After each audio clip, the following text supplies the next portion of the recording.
sail point blocks the view. And this is what James Cook saw as well, but from obviously a great distance off the coast, deceiving him to thinking this was a bay. But he did notice also the gap in behind the hills. During the 1980s, did another thorough survey of this coastline, and they were actually astounded and amazed as to how accurate the positionings were all those days ago.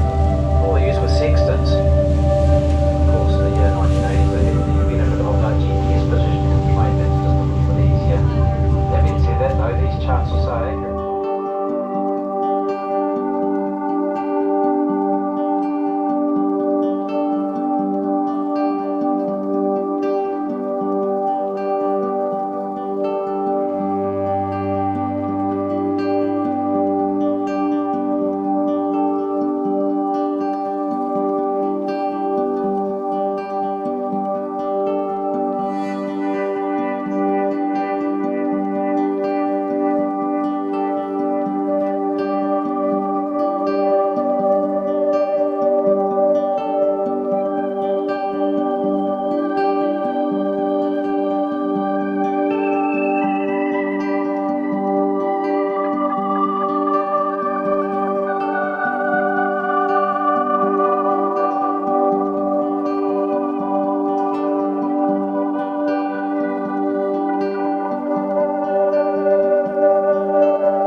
Substantial 2,014 metres or 6,646 feet. That is Mount Pembroke. And perched on top of that mountain, looking a bit like snow, actually it is, but under it is the remains of the glacier which carved out this valley.